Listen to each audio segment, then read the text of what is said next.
Mari kita akan belajar akan kebenaran firman Tuhan dan kita masuk perumpamaan tentang orang Farisi dan pemungut cukai. Dan ini adalah perumpamaan yang sangat terkenal. Saya percaya Bapak Ibu juga sudah pernah mendengar, membacanya. Dan mari kita akan melihat sekali lagi, kita akan membaca ayat 9 dan sampai ke 14. Saya bergantian dengan Bapak Ibu sekalian. Suara saya agak mendengung. Saya akan memulai ayat yang ke-9, Bapak Ibu ayat 10 demikian seterusnya. Dan kepada beberapa orang yang menganggap dirinya benar dan memandang rendah semua orang lain, Yesus mengatakan perumpamaan ini.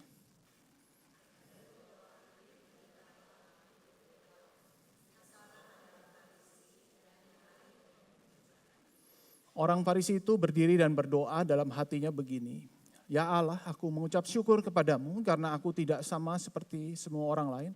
Bukan perampok, bukan orang lalim, bukan pezina, dan juga bukan seperti pemungut cukai ini."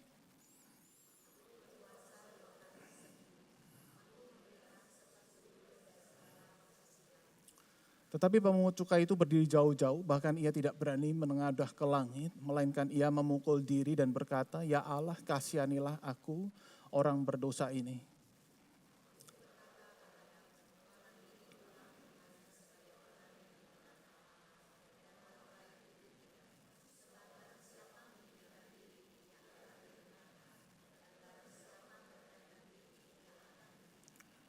Demikian jauh pembacaan firman Tuhan.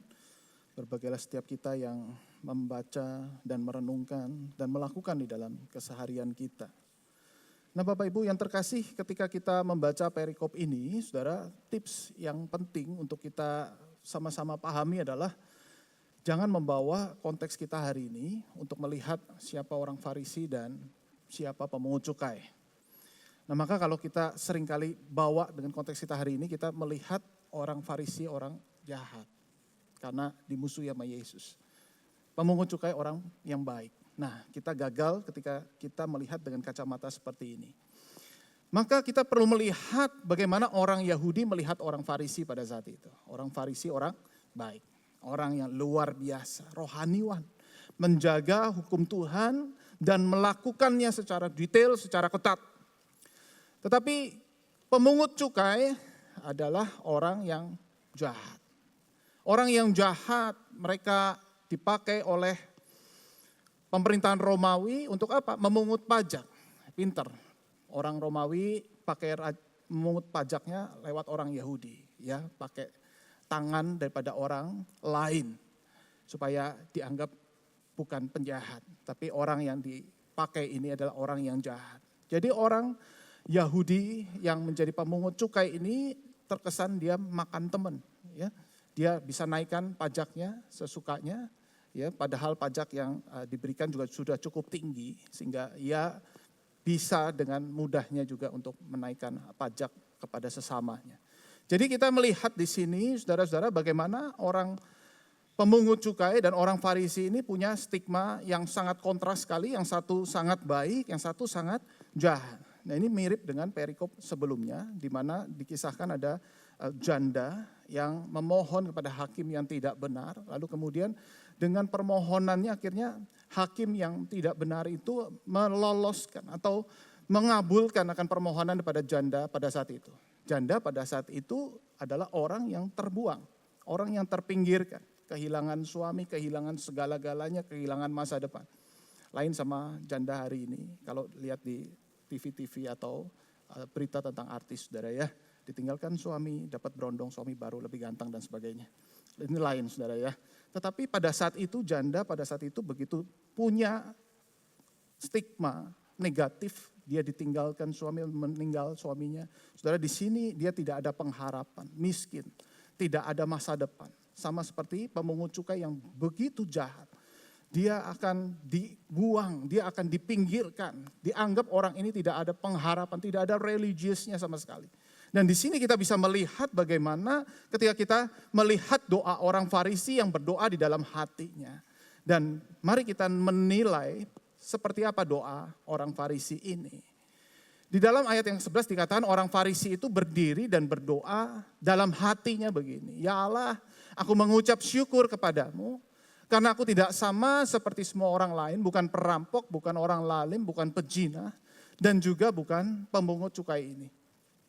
Nah, kita melihat bagaimana orang Farisi ini punya doa yang baik. Siapa yang gak baik sih saudara kalau kita berdoa supaya anak kita itu jangan menjadi perampok, jangan menjadi orang lalim, jangan menjadi pezina. Dan bahkan Bapak Ibu juga menanti-nantikan ketika anak sudah dewasa, cari mantu yang bukan perampok, bukan? Cari mantu yang bukan pezina. Pasti doa kita ya di dalam hati Tuhan, kiranya anak saya kelak besar mendapatkan suami atau istri yang bukan perampok, bukan pezina. Yang rajin ke gereja, rajin beribadah. Ini doa yang baik.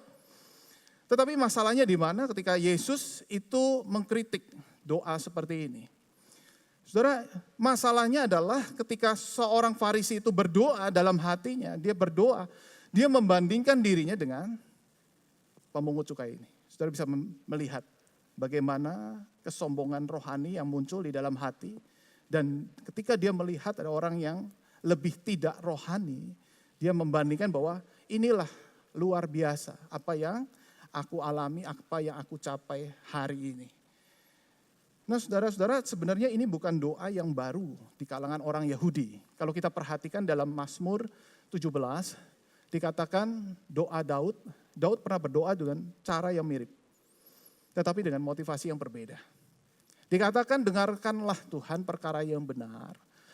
Perhatikanlah seruanku, berilah telinga akan doaku dan bibir yang tidak menipu.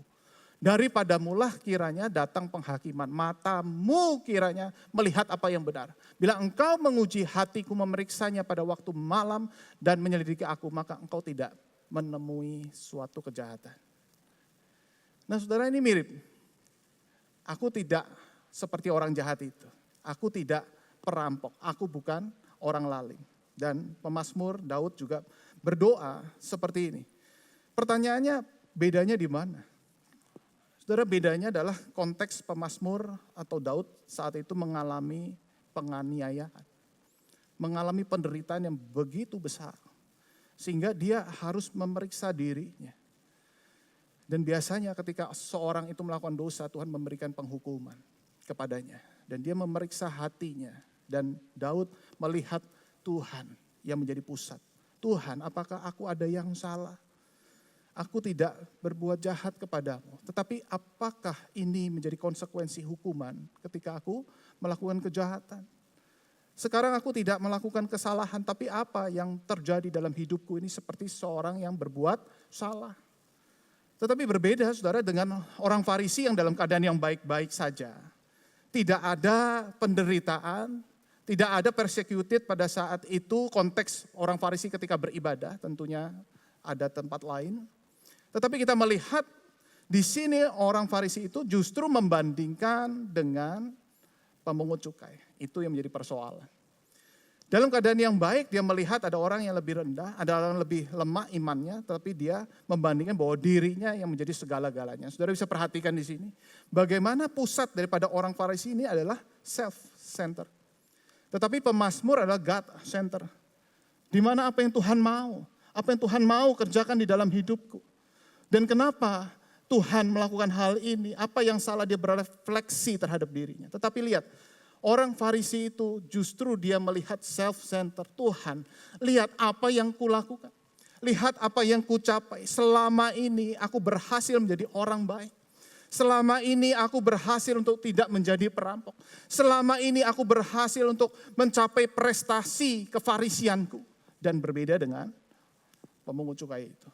Saudara, di sini kita bisa melihat sebenarnya yang ada di dalam hati mereka itulah yang membedakan. Jadi hari ini kita akan belajar saudara-saudara tentang self-righteousness atau pembenaran diri yang dilakukan oleh orang-orang Farisi pada saat itu dan kita pun tidak imun terhadapnya. Kita pun yang jadi orang Kristen sekian lama, saudara-saudara bisa melihat juga di dalam hati kita apakah kita sungguh-sungguh ketika kita melakukan semua itu hanya untuk kemuliaan Tuhan. Dan di sini Yesus memberikan penegasan, di awal langsung dikatakan dan kepada beberapa orang yang menganggap dirinya benar. Inilah tujuan, message daripada perumpamaan tentang orang Farisi dan pemungut cukai ini. Orang yang menganggap dirinya benar itulah self-righteousness. Menganggap diri benar atau membenarkan diri. Dan problemnya di mana? Problemnya adalah di dalam hati. The heart of the problem is the problem of the heart. Inti daripada masalahnya adalah di hati kita. Nah saudara-saudara, hati kita tidak ada yang tahu selain diri kita dan Tuhan. Dan menarik di sini kisah perumpamaan ini digambarkan orang Farisi ini berdoa dalam hati. Orang lain nggak ada lihat. Dan mereka juga bisa tampilkan itu di pinggiran jalan untuk pamer. Tetapi langsung dengan tegas dia berdoa dalam hatinya. Jadi artinya apa? Nggak ada orang lain lihat. Hanya dia dan Tuhan. Tetapi Yesus bisa melihat persis, jelas apa yang ada di dalam hatinya. Bukan untuk Tuhan. Tetapi untuk berhala-berhala di dalam hati. Nah seorang berkata, kalau kita ini melakukan sesuatu, pasti butuh yang namanya pujian. Dan kita senang untuk dipuji. Nah ini kecenderungan berhala di dalam hati kita. Kita haus pujian. Anak saya begitu dapat nilai jelek, dia ngomong sama papa mamanya, papi mami nilai matku jelek. Dia mukanya murung sekali dan kemudian dia merasa gagal pada saat itu. Nilainya dapat merah saudara ya, dapat 5. Terus kemudian ya udah gak apa-apa kok. Kamu udah berusaha yang terbaik. Tidak lama kemudian dia ngomong, tapi papi mami, teman-temanku juga jelek semua kok nilainya. Papa mamanya gak puji dia memuji dirinya sendiri. Gimana cara pujinya? Lihat teman-temannya. Dan inilah saudara, kegambaran daripada hati kita. Yang haus akan pujian dan kita bisa memuji diri kita sendiri supaya apa? Supaya berhala di dalam hati kita itu mendapat makanan yang cukup. Dan ini bahaya sekali di dalam gambaran kehidupan spiritual kita. Dan ketika seseorang itu terus melihat akan hal ini, saudara-saudara, maka dia akan bertumbuh di dalam self-righteousness. Dia akan mendapat pujian dari orang lebih atau dirinya sendiri lebih daripada Tuhan yang memuji dan memberikan like kepadanya. Follower orang itu lebih penting daripada Tuhan yang memberikan like daripada follower yang memberikan like. Kalau kita anak Tuhan sungguh-sungguh kita tahu siapa yang memberikan like itu. Tuhan yang seharusnya memberikan like kepada kehidupan rohani kita. Dan kita akan melihat di sini the danger of self-righteousness. Itu apa yang akan terjadi jikalau itu dibiarkan di dalam kehidupan rohani kita. Yang pertama, kita akan menutup hati pada kebenaran. Hati kita terkunci, hati kita menjadi makin keras. Lalu kita bisa melayani. Lalu kita bisa melakukan semua kerohanian, religiusitas kita ini, kegiatan keagamaan kita ini sepertinya normal. Tapi hati-hati. Sebenarnya yang terjadi adalah kita sedang pakai topeng rohani. Religiusitas dengan spiritualitas itu dua hal yang berbeda. Religiusitas itu bagaimana kita melakukan keagamawian kita. Aktivitas agama menjadi satu hal yang sangat penting. Tapi spiritualitas itu relasi kita dengan Tuhan. Ada di tempat yang tersembunyi. Yang orang lain itu tidak melihat kita. Tetapi kita tahu. Kita sedang bersandar kepada siapa. Kita sedang berelasi kepada siapa. Dan disitulah spiritualitas kita akan terus bertumbuh atau mengalami stuck. Nah ketika seorang itu bertumbuh dalam self-righteousness. Di sini rohani, spiritualitas mandek, religiusitas yang bertumbuh. Dan inilah orang-orang yang menjadi cikal bakal kemunafikan. Orang akan merasakan bagaimana dia bisa pelayanan, bisa melakukan sesuatu buat Tuhan, bisa punya doa yang hebat, saudara. Bahkan bisa berkhotbah dengan luar biasa, tetapi hatinya justru jauh dari Tuhan, hatinya kosong. Di sini bahaya sekali ketika kita bisa terjebak akan hal ini. Nah, ini gambaran di mana seseorang itu akhirnya bertumbuh dalam self-righteousness. Di awal diterima Yesus, lalu kemudian makin lama, saudara, relasi hatinya itu tidak bertumbuh. Dia punya relasi yang kering, dia punya relasi yang mandek, dan akhirnya salibnya itu kecil, tapi dirinya besar. Saudara perhatikan, orang Farisi, dia merasa diri layak. Aku bukan perampok, aku bukan pezina, makin lama makin besar. Aku memberikan 1/10, aku melayani, ini luar biasa. Kalau aku tidak berikan 1/10, habis itu semua bait Allah. Ini luar biasa, bahaya besar banget. Ketika seorang punya self-righteousness, dia akan bertumbuh seolah-olah hebat sekali pelayanannya. Seolah-olah dia luar biasa sekali dipakai oleh Tuhan. Tapi lihat, salibnya di dalam hati itu sangat kecil. Tetapi Tuhan menghendaki yang sebaliknya. Tuhan justru menghendaki orang yang butuh belas kasihan Tuhan yang seperti pemungut cukai ini. Yang hanya memohon belas kasihan pada Tuhan. Dan setiap kita bertumbuh memohon belas kasihan Tuhan, kita akan bertumbuh melihat salib Tuhan makin besar.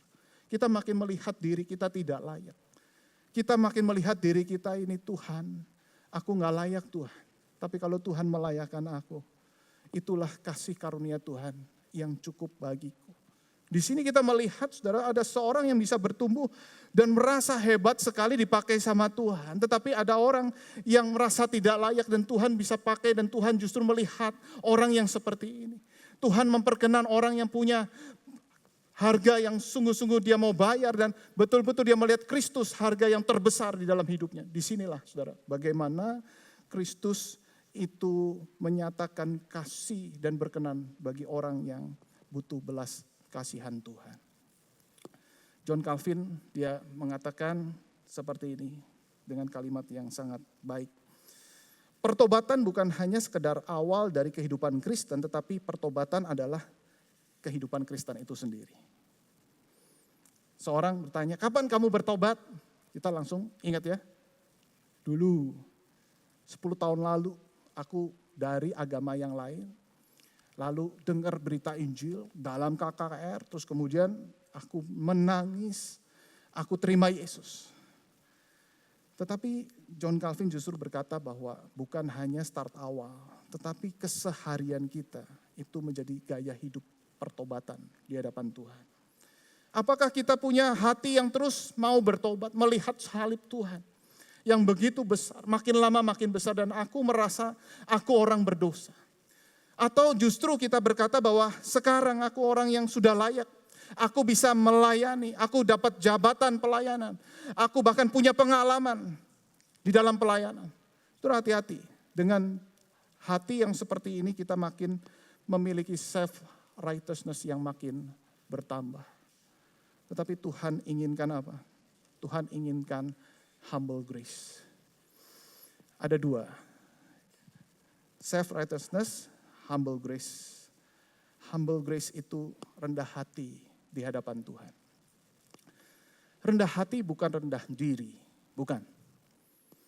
Tetapi rendah hati adalah sadar identitas kita di hadapan Tuhan. Rendah diri sama kesombongan 11-12 dengan bentuk yang berbeda. Rendah diri itu sombong. Karena kebetulan dia berhadapan dengan orang yang lebih besar, lebih tinggi. Tetapi orang sombong berhadapan dengan orang yang lebih rendah.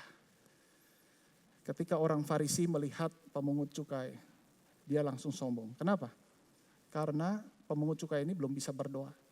Tapi kalau yang dia lihat, Saulus sebelum jadi Paulus itu, luar biasa itu Saulus ya. Wah, keagamaannya jauh lebih hebat daripada orang Farisi. Saudara, dia akan mindernya luar biasa. Siapakah aku Tuhan, aku gak layak. Sebab di sebelahku ini hebat orang Farisi, lebih Farisi daripada aku.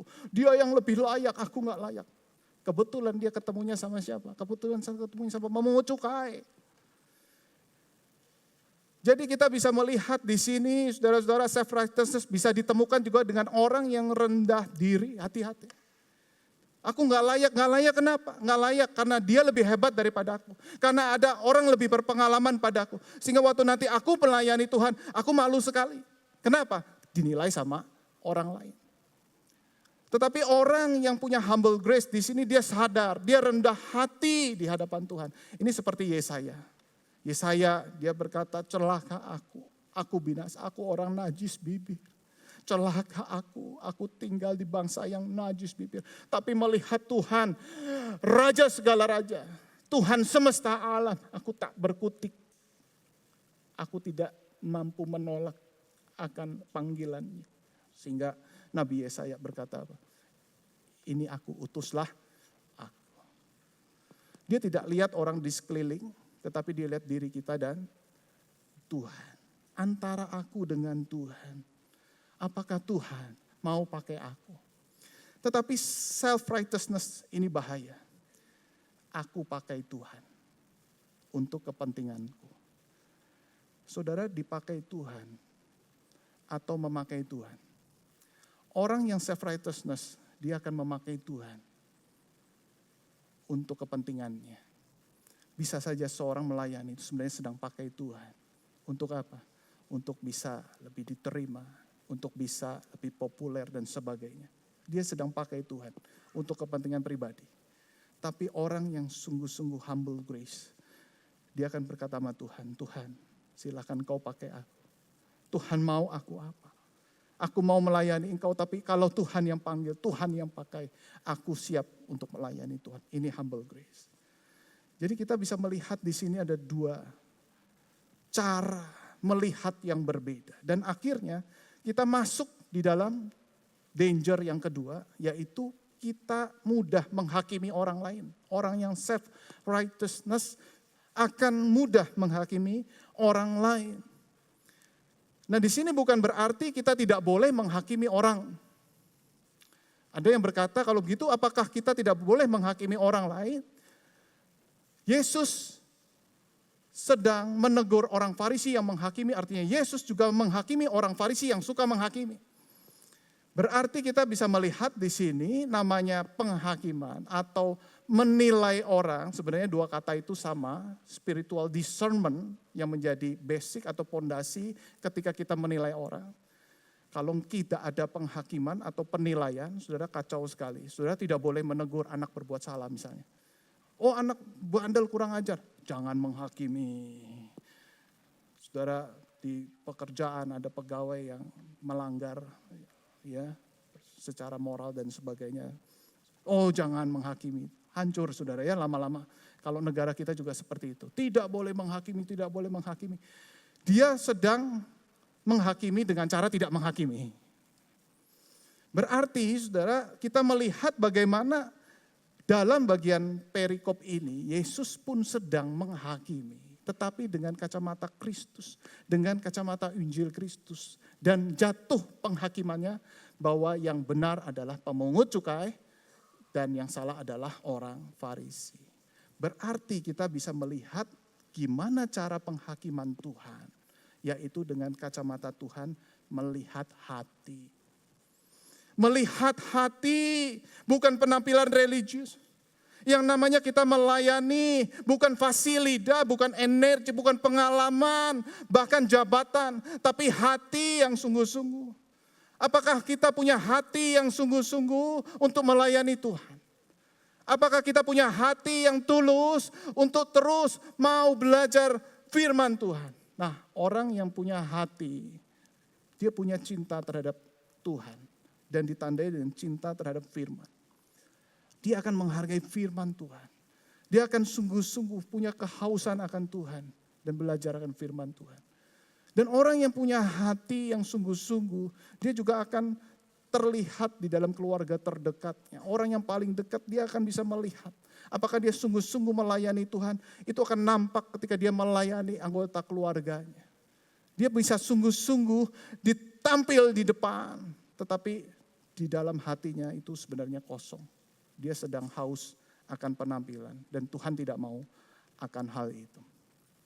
Di sini Yesus justru membenarkan pemungut cukai. Dikatakan orang ini pulang ke rumahnya sebagai orang yang dibenarkan Allah. Pemungut cukai itu ngerasa gak layak, dia diri jauh-jauh. Dia betul-betul merasa jijik dengan dirinya sendiri. Tapi di sini justru Yesus membenarkan pemungut cukai ini. Orang ini dibenarkan oleh Allah. Bukan berarti kalau taat dulu baru dibenarkan Allah. Kita punya konsep keselamatan, bahwa keselamatan adalah kasih karunia Tuhan. Dan pemungut cukai ini, dia betul-betul hanya bisa memohon belas kasihan Tuhan. Dia bukan melakukan kerendah hatian dulu baru Tuhan selamatkan. Tidak, tapi Yesus melihat hati. Melihat sungguh-sungguh orang yang betul-betul mengalami keselamatan yang berasal dari Tuhan. Dan di situ keselamatan itu bisa bekerja di dalam dirinya. Dunia itu membagi dua macam orang. Kalau saudara perhatikan, sadar atau tidak sadar, ada orang baik, ada orang jahat. Maka ketika anak saya main ke rumah teman, kamu mau ke tempat siapa? Aku mau ke tempat si A ini, papi. Oke, kita langsung. Ini anaknya baik, keluarganya bagaimana? Suka bully nggak di sekolah?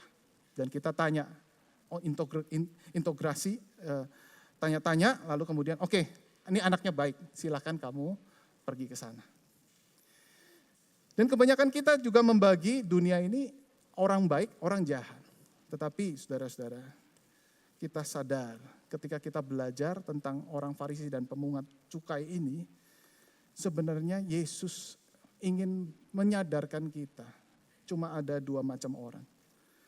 Orang jahat yang belum kenal Yesus dan orang jahat yang sudah kenal Yesus. Kita orang jahat yang sudah kenal Yesus. Amin Bapak Ibu. Aminnya gak ada kan. Maunya dibilang orang baik. Kita orang jahat yang udah kenal Yesus. Kita lihat di dalam Roma 3 ayat 12. Semua orang telah menyeleweng. Mereka semua tidak berguna. Tidak ada yang berbuat baik. Seorang pun tidak. Artinya dikatakan apa? Semua kita ini gak ada yang berbuat baik. Kalau gak berbuat baik berarti kita orang jahat. Orang yang jahat di mata Tuhan. Orang yang menjual Yesus, orang menyalibkan Yesus di mata Tuhan. Menolak Yesus, orang jahat. Dan di sini saudara-saudara kita bisa perhatikan di sini bahwa kita beruntung orang jahat yang sudah diterima Yesus. Kenal Yesus, menerima belas kasihan Yesus.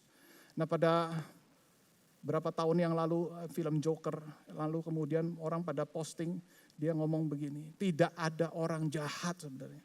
Yang ada adalah orang baik yang tersakiti. Saudara setuju akan hal ini? Jadi setiap orang jahat itu sebenarnya orang baik yang tersakiti. Tetapi firman Tuhan Injil justru berkata sebaliknya. Semua kita ini orang jahat, tapi orang jahat yang sudah terima kebaikan Kristus. Kita orang jahat yang sudah terima kebaikan Kristus dan menerima anugerah Kristus. Sehingga apa saudara? Sehingga kita dimampukan, dimungkinkan untuk berbuat baik tetapi di dalam Kristus. Kita bisa dimampukan saudara untuk bisa melayani orang lain karena apa? Belas kasihan Kristus. Kita bisa melayani Tuhan karena apa? Belas kasihan Tuhan. Di sini saudara. Ketika kita melihat perbedaan akan hal ini, maka kita tidak mudah untuk menghakimi orang. Atau kita bisa menilai orang dengan terang Injil Kristus, melihat dari dalam hati. Bagaimana Kristus melihat hati, kita juga melihat hati orang-orang di sekitar kita. Dan kita bersyukur, karena apa? Karena kebaikan Kristus itulah yang menjadi substitusi di dalam kehidupan kejahatan kita. Nah saya untuk memperjelas akan hal ini saya mau panggil rekan kita boleh memberikan ilustrasi kepada kita di depan supaya saudara bisa lebih jelas. Saya undang Pak Karu boleh maju ke depan dan saya punya dua papan di sini ya. Kita berikan aplaus dulu buat Pak Karu. Pak Karu di mana? Di sini ya. Oke. agak mepet Pak, jangan takut sama orang berdosa ini gitu ya. Nah, ini ada dua saudara ya, dosa dan kudus. Oke, saya yang dosa apa Pak Karu yang dosa ya? Oke, saya berikan gelar kepada Pak Karu, sorry ya Pak ya. Ya, kudus ya. Kalau saya yang pakai kudus, kelihatan saya self-righteousness saudara ya. Jadi saya berdosa. Jangan lihat jubah agamanya ya saudara ya. Saya orang berdosa. Dan Pak Karu adalah Kristus. Luar biasa kan, kudus kan? Yesus Kristus ya. Bagaimana saya mendapatkan pembenaran? Saya orang berdosa, saya pakai jubah agama, tidak akan bisa sanggup membenarkan diri saya karena saya tetap orang berdosa. Secara identitas saya orang berdosa. Maka saya harus butuh pribadi yang di luar saya untuk membenarkan saya. Dan Yesus Kristus yang akan membenarkan saya. Di atas kayu salib, Kristus melakukan substitusi. Sehingga Kristus dianggap menjadi orang berdosa. Dan saya menjadi orang kudus. Sekarang kita lakukan substitusi ya Pak Karu ya.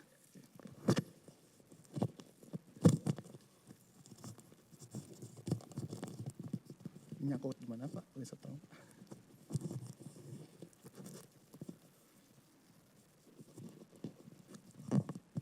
Oke, sekarang ya.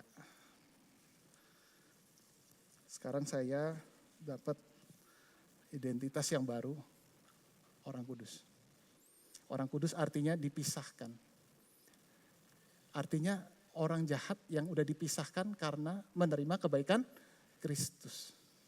Orang jahat yang udah ditebus oleh darah Yesus, sudah diterima oleh Kristus. Dan Yesus dianggap sebagai penjahat, orang berdosa. Supaya apa? Supaya dia menebus dosa saya. Apakah bisa mengerti akan hal ini? Terima kasih Pak Karu, Tuhan berkati. Kita berikan aplaus sekali lagi buat Pak Karu.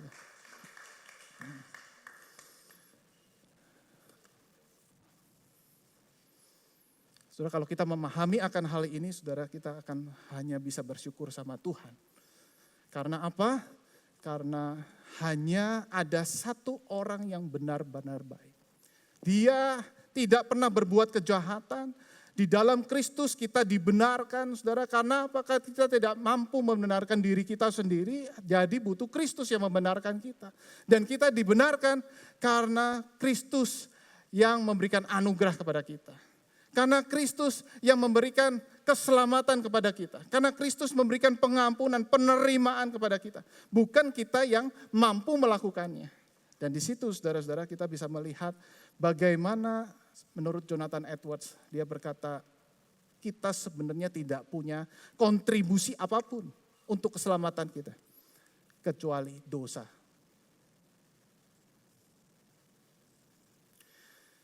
Saudara dan saya tidak punya kontribusi apapun. Kecuali cuma satu, dosa kita. Saudara bisa bayangkan. Sampai kita dibenarkan oleh Kristus, apa yang kita bisa layak banggakan? Perbuatan baik kita tidak dilihat oleh Kristus. Justru Kristus melihat kita perbuatan jahat yang sedang pakai Kristus. Untuk apa? Untuk memenuhi berhala diri kita. Bukankah ada banyak orang yang melayani sebenarnya untuk apa? Untuk memenuhi kepentingannya. Memenuhi kewajibannya, ada rasa bersalah. Kalau saya nggak pelayanan, saya punya rasa bersalah yang besar.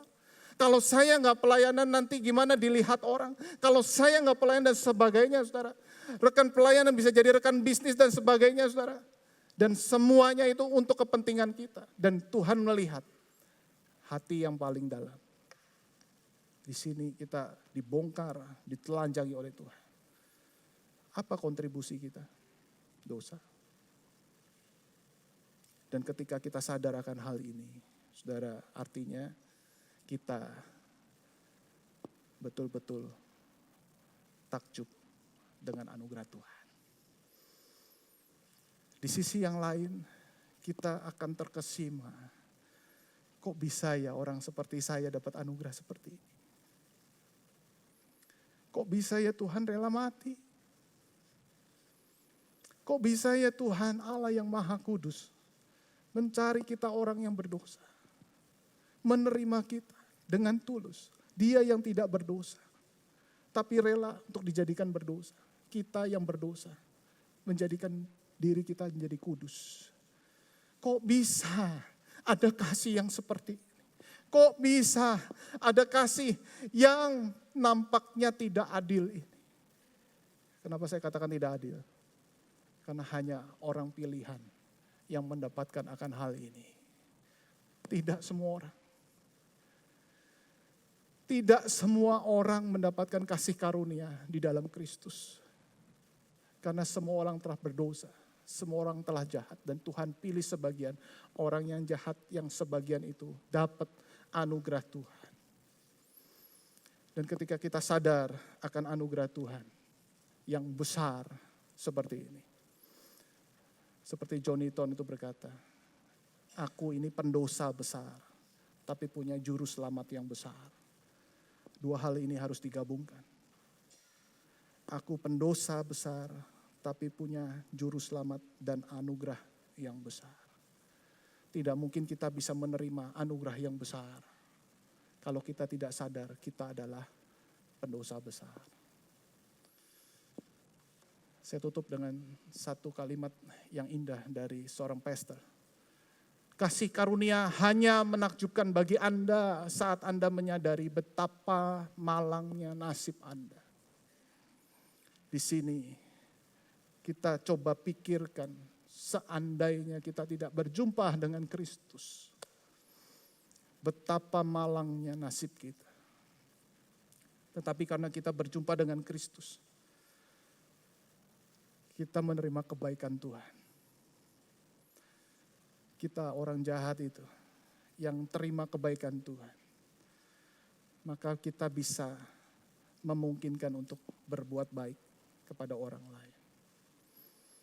Dan kita bersyukur hari ini kita boleh merayakan kembali kebaikan Tuhan. Di dalam perjamuan kudus, ingatlah bahwa kita adalah orang yang sepatutnya dimurkai Tuhan.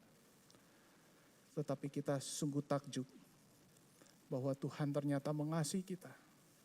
Dia rela mati buat kita dan menerima kita apa adanya.